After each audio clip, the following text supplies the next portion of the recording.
बिस्मिल्लाहिर्रहमानिर्रहीम। Welcome to another video of sabrang.online। और hopefully आपने पहली हमारी इंट्रोडक्टरी वीडियो जो है उसको एंजॉय किया होगा और आपको समझ आ गई होगी कि अब ये जो वीडियो है ये किस बारे में है और हमने इन वीडियोस को किस तरह लेके चलना है। तो आज की वीडियो के शुरू में जो हम डिस्कस करेंगे वो करेंगे दराज के बारे में। और मिलियन डॉलर क्वेश्चन क्या है कि क्या आपको दराज पे काम करना चाहिए कि नहीं करना चाहिए। अब इसका जवाब हासिल करने के लिए हम कंक्लूजन पे जंप नहीं कर सकते और इसका जवाब हासिल करने के लिए मैं जो आपसे डिस्कस करूँगा चीज़ें वो बहुत ज़्यादा इम्पॉर्टेंट है, क्योंकि कई चीज़ें जो हैं आप देखेंगे आपके लिए फ़ायदेमंद हैं, कई चीज़ों पे आपको वर्कआउट करना पड़ेगा। तो नामुमकिन कुछ भी नहीं है, मुश्किल हो सकता है और हर एक के लिए एक जैसा मुश्किल नहीं होगा। जिस तरह मैंने आपको एग्जांपल दी थी कि सोर्सिंग के पॉइंट ऑफ व्यू से कईयों के लिए मुश्किल होगा, कईयों के लिए नहीं होगा। कईयों के लिए डिस्पैच करवाने का प्रोसीजर मुश्किल होगा, कईयों के लिए नहीं होगा। कईयों के लिए कस्टमर से डील करना मुश्किल होगा, कईयों के लिए नहीं होगा। तो ये सारी चीज़ें जब मैं आपसे डिस्कस करूँगा तो आपको स्टेप बाय स्टेप पता चलता जाएगा कि आपने इसको लेके किस तरह चलना है। मैं आपको जो है आप कह लें कि मैं आपको स्टेप बाय स्टेप उस तरह नहीं लेके जाऊंगा कि आपने फॉर्म खोलना है, आपने फॉर्म पे ये क्लिक करना है, आपने ये लिखना है। ये चीज़ें मोस्टली आपको दराज यूनिवर्सिटी में मिल जाएंगी। दराज अपने वर्किंग के लिहाज से उसकी वीडियोस जो होती हैं काफ़ी बेहतर होती हैं, वहाँ से आपको पता चल जाएगा कि आपने किस तरह इसको हैंडल करना है। मैं आपसे वो चीज़ें डिस्कस करूँगा जो दराज नहीं करता, नंबर 1, और जो मैंने पर्सनली एक्सपीरियंस की है। उसमें से कई चीज़ें होंगी जो दराज ने यूनिवर्सिटी में भी डिस्कस की होंगी, ठीक है, और कई चीज़ें ऐसी हैं कि जो दराज ने ज़्यादातर चीज़ें डिस्कस नहीं की होंगी। तो आपने इसको मुश्किल नहीं समझना, ठीक है। अपनी एफ़र्ट को जारी रखना है। पहले तो अंडरस्टैंडिंग लेनी है इन चीज़ों के बारे में, फिर आपने इसे इम्प्लीमेंट करना है और जब आप इम्प्लीमेंट करेंगे तो अपनी मेहनत को कंसिस्टेंटली अप्लाई करें। एकदम हार नहीं माननी, क्योंकि मैं आपको फर्दर आगे जाके बताऊंगा कि लाजमी नहीं होता कि आप यहाँ से लिस्ट की है तो वहाँ से ऑर्डर आ जाए। इवन कि मेरे साथ भी ऐसा नहीं हुआ था। मेरी आई थिंक फरवरी का महीना था 4 साल पहले, तब मैंने शॉप जो थी मैंने रजिस्टर करवाई थी।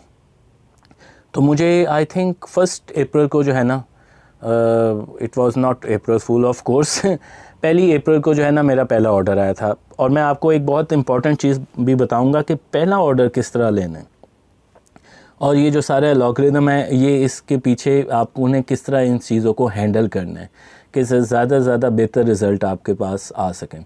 लाजमी नहीं होता कि उसी तरह के रिज़ल्ट आएँ इवन जानने के बाद भी, लेकिन उससे वही बात आ जाती है, प्रोबेबिलिटी अच्छी हो जाती है जिसमें आपके ज़्यादा चांसेस हो जाते हैं।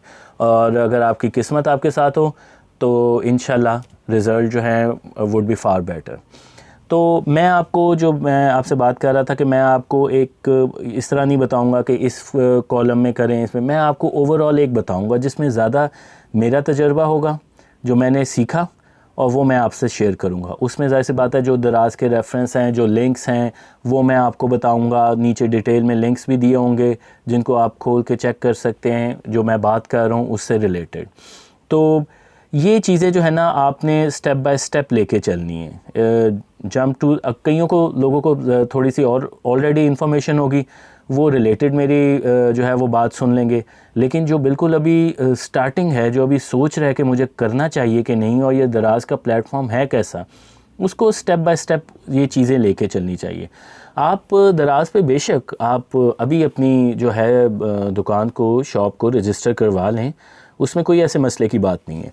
लेकिन ये है कि आप उस पर 1-2 माह के बाद भी काम कर सकते हैं, आप उसके 3-4 माह के बाद भी काम कर सकते हैं, कोई रिस्ट्रिक्शन नहीं है। क्योंकि ये प्रोसीजर जो है ना ओपनिंग ऑफ स्टोर जो है ये फ्री ऑफ कॉस्ट है, क्योंकि दराज जो कमाता है वो कमीशन से कमाता है जब आपकी सेल होती है। तो अच्छा एक है कि कोई फ़िक्स चार्जेस नहीं लेता, इसमें सबसे अच्छी बात है, फ़िक्स चार्जेस नहीं लेता। जब आपकी सेल हुई, कुछ आपने उनको दिया, कुछ आपने खुद अर्न किया, तो आप पे एक्स्ट्रा बर्डन नहीं है, कोई मंथली फ़ीस नहीं है, कोई एनुअल चार्जेस नहीं है इस तरह के। तो ये एक बेहतर इनका जो है ना वो मॉडल है। That's very much good. दूसरा जो है मैं आपको जो है ना पहले बता देता हूँ कि आपने दराज पे जो है ना अकाउंट अकाउंट जो है वो किस तरह जो है ना वो ओपन करना है और कौन कौन से इम्पॉर्टेंट पॉइंट को मद्देनज़र रखना है। वही बात आ गई, डिटेल आप दराज पे जब जाएंगे तो आपको वो खुद ही मिल जाएगी। वैसे भी जब फॉर्म खुलेगा तो आपको पता चल जाएगा। पहले तो आपने जो है ना रजिस्टर होना दराज सेलर अकाउंट में, ठीक है। मैं सेलर अकाउंट का लिंक भी नीचे डिटेल में दे दूँगा। उधर जाके आपने कुछ इन्फॉर्मेशन देनी है जिसमें अपने आईडी कार्ड नंबर वगैरह, अपने बैंक की डिटेल, बैंक के चेक की स्कैन कॉपी, आईडी कार्ड की स्कैन कॉपी देनी है। फिर वो वेरीफाई उसको करेंगे। फिर आपने अच्छा नाम रखना है। अच्छा, नाम रखते हुए जो है ना आपने ज़रा इस बात का ख्याल रखना है कि आप क्या सिर्फ दराज पे करना चाहते हैं या अपने बिज़नेस को और ज़्यादा इंक्रीज़ करना चाहते हैं। अगर तो दराज पे ही रखना चाहते हैं, महदूद रहना चाहते हैं, फिर तो आप जौन से भी अवेलेबल नाम हो उससे आप रजिस्टर हो जाएं। लेकिन अगर आप उसको इंक्रीज़ करना चाहते हैं तो फिर कुछ चीज़ें जो है ना आपने जहन में रखनी है। वो क्या आपने जहन में रखनी है कि आपने जो है फॉर एग्ज़ाम्पल ट्रेडमार्क रजिस्टर का रखना है। अगर कंपनी आगे इन फ्यूचर में आप इसको रजिस्टर करवाना चाहते हैं तो नेम की अवेलेबिलिटी वो बहुत ज़्यादा इम्पॉर्टेंट है। और फिर नाम ऐसा हो कि जो ब्रांड बन सके आपका, तो इन चीज़ों का ख्याल रखना चाहिए। मैं आपको बताता हूँ पर्सनल एक्सपीरियंस से, मैंने नाम तो रखा बड़ा सिलेक्टिव, पर मैंने ये जो आपको बता रहा हूँ कि ट्रेडमार्क, इन चीज़ों का तब मैंने जहन में नहीं रखा था, जो कि गलत तरीक़ेकार है। बेहतर तरीक़ेकार ये है कि आप अभी से जहन में रखें। ये बहुत इंपॉर्टेंट पॉइंट है जो कि अब मैं आपसे शेयर कर रहा हूँ। मेरे उस वक़्त स्टार्टिंग में ये ऐसी चीज़ नहीं थी कि मैं इसको आगे तक किस तरह लेके जाऊँगा। एनी हाउ, तो ये चीज़ आपने रखनी है। नाम सेलेक्ट करें, दराज तक रखना है, कोई भी नाम रख दें जो भी पसंद आता है। लेकिन अगर आपने आगे तक लेके जाना है तो डिफरेंट आपको जो मैंने बताया। फिर उसके बाद आपको रजिस्टर हो जाएगी दुकान। मैं इसको सम अप कर देता हूँ जो फ्यूचर में भी काम आएगी। फिर आपने प्रोडक्ट लिस्ट की। प्रोडक्ट लिस्ट करने के बाद आपको ऑर्डर आए।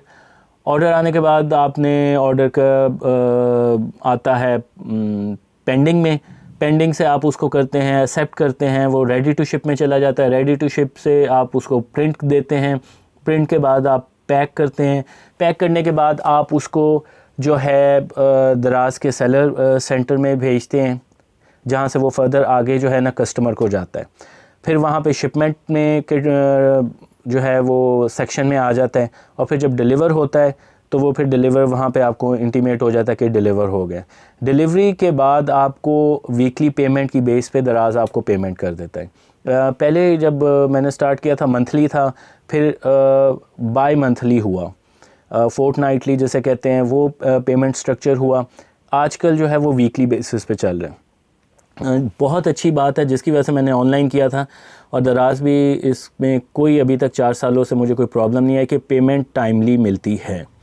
और उस पर अलहदा बात है कि अब जिस तरह मेरा है कि बाय मंथली जो है आपको मिले या फोर्टनाइटली आपको मिले तो वो ज़्यादा बेहतर रहता है। आपके पास ज़्यादा अमाउंट आती है कंपेयर टू वीकली बेसिस पे। लेकिन पेमेंट की कोई प्रॉब्लम नहीं। आप 1 रुपये कमाएँ, आप 1 लाख रुपए कमाएँ, आपको टाइमली मिल जाती हैं चीज़ें, डिडक्शन होती हैं, आपको मिल जाती हैं।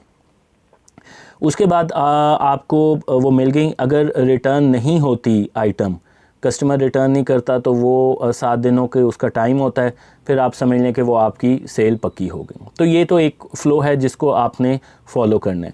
लेकिन असल कहानी जो है ना, ये जो मैंने आपको फ़्लो बताया है, एक तरह से फ़्लो चार्ट का एक तरह बताया है कि स्टार्टिंग फ्रॉम अकाउंट ओपनिंग और टिल आप जिसे कह लें कि आपके पास पैसे आ गए, सारी कहानी इसी में छुपी हुई है।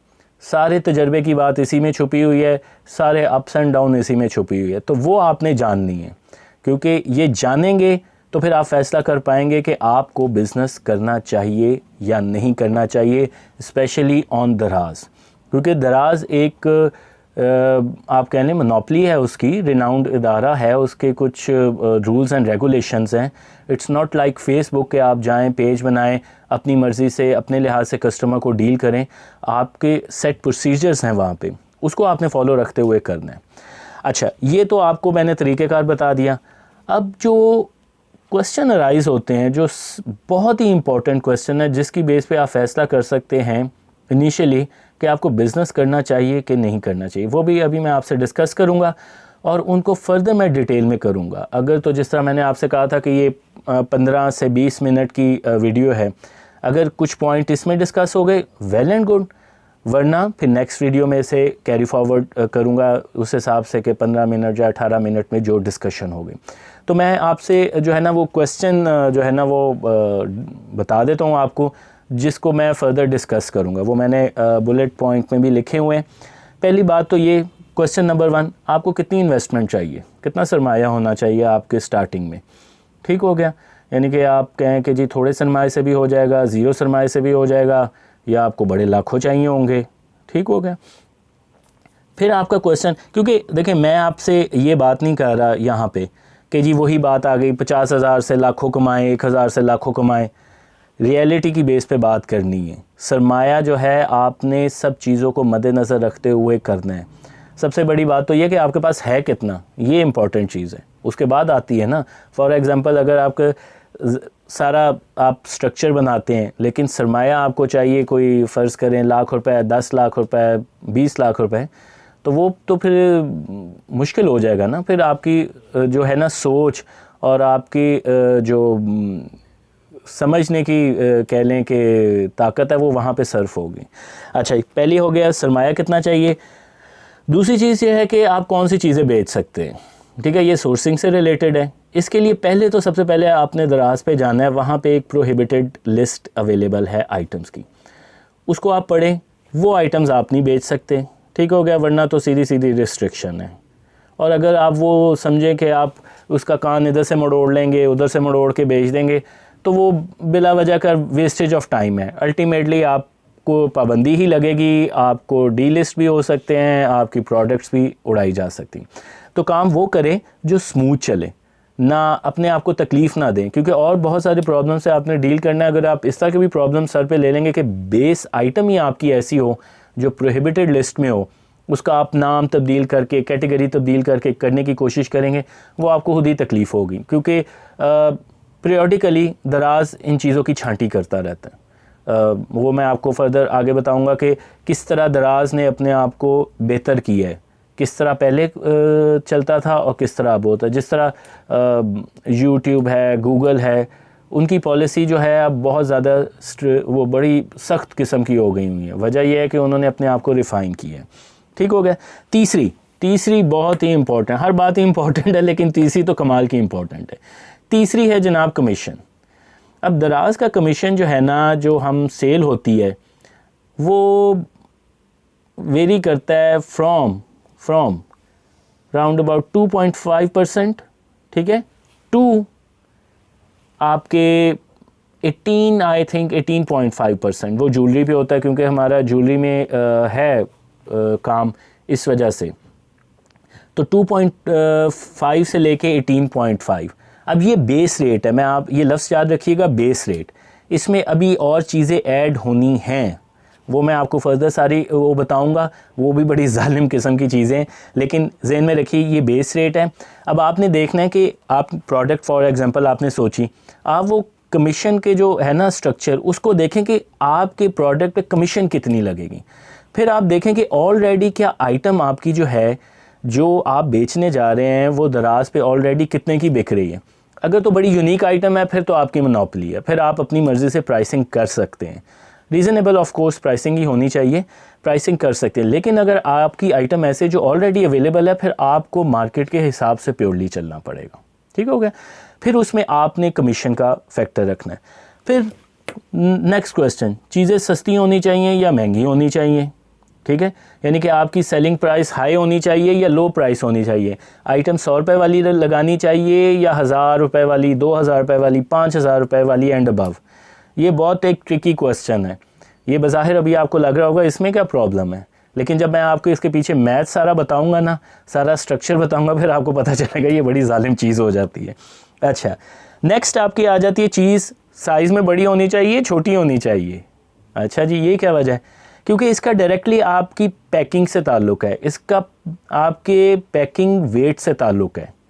तो ये बहुत चीज़ इंपॉर्टेंट है कि आपकी साइज़ बड़ा होना चाहिए, उसकी हैंडलिंग से है। क्योंकि कुछ चीज़ें जो है दराज सेलर सेंटर एक्सेप्ट करता है, कुछ उनका मेन हेड ऑफिस एक्सेप्ट करता है। एटलीस्ट जो बड़े शहर हैं मैं उनकी बात कर रहा हूँ, जैसा लाहौर में है, टाउनशिप में उनका मेन है सेंटर, भारी चीज़ें वहाँ पे देनी पड़ती हैं, ह्यूज चीज़ें वहाँ पे देनी पड़ती हैं, सेलर सेंटर में एक लिमिट तक है। फिर आपकी आ जाती है, हाँ, नाजुक हो या मजबूत हो, ठीक हो गया, फ्रेजाइल, ठीक है।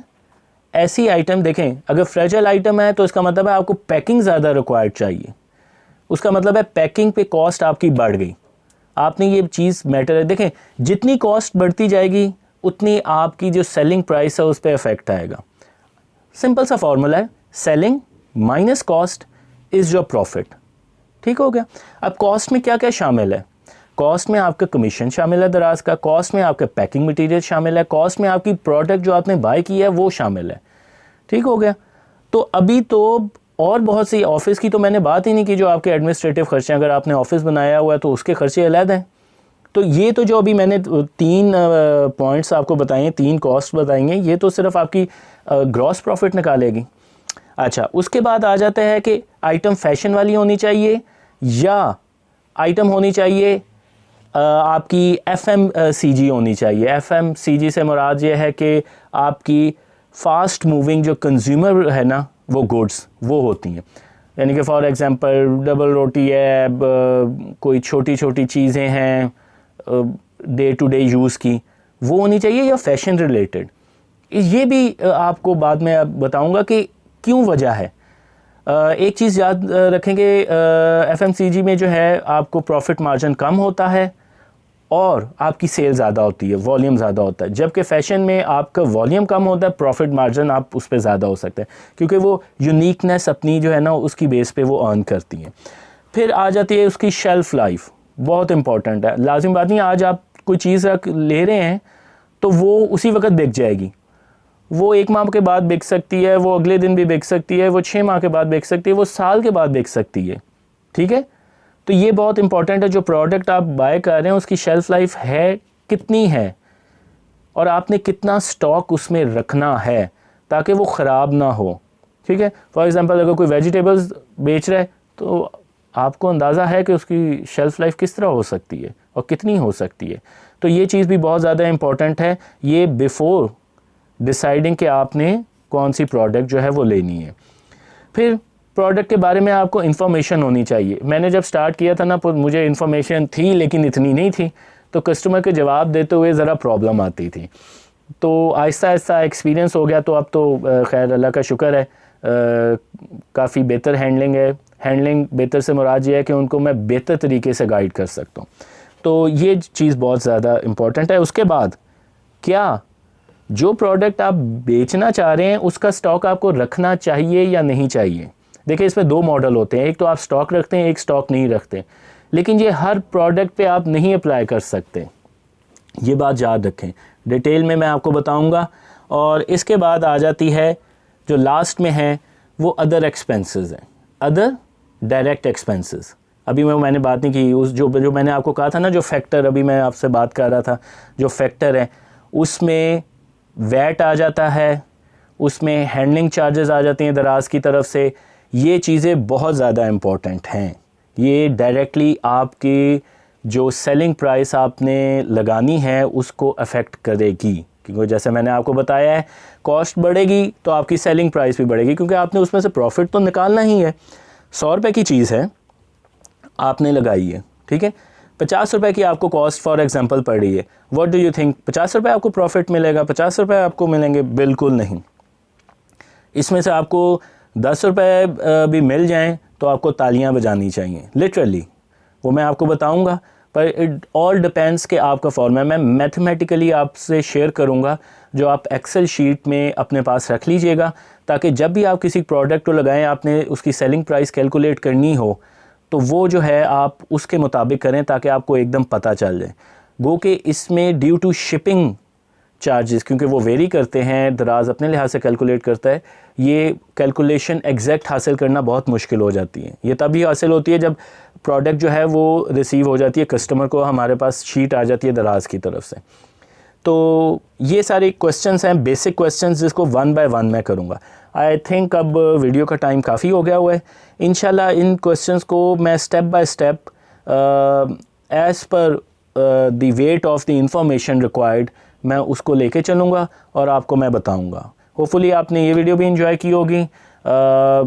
वीडियोस को हम बेहतर से बेहतर करने की कोशिश कर रहे हैं, मैं बेहतर से बेहतर करने की कोशिश कर रहा हूँ ताकि फ़्लो आए, इन्फॉर्मेशन आपको अच्छी मिले और इंशाल्लाह आप नेक्स्ट वीडियो का हमारा इंतज़ार करें। होपफुली अभी जैसा मैंने आप बताया कि कुछ वीडियोस अपलोड करने के बाद फिर मुझे पता चलेगा आप लोगों की तरफ से कमेंट्स। इस वीडियो पे भी कमेंट करें, जिन्होंने पिछली वीडियो नहीं देखी। अच्छा, आप मेरी कोई भी वीडियो देखेंगे ना तो बीच में से देखेंगे after some passage of time, तो मेरी इंट्रोडक्टरी वीडियो ज़रूर आपने देखनी है। वजह यह है कि उसमें आपको पूरा एक पता चल जाएगा कि किस तरीके से हम ये सारी वीडियो बना रहे हैं और किस तरीके से आपसे इंफॉर्मेशन शेयर कर रहे हैं। तो अपना ख्याल रखें, टेक केयर, अल्लाह हाफ़िज़।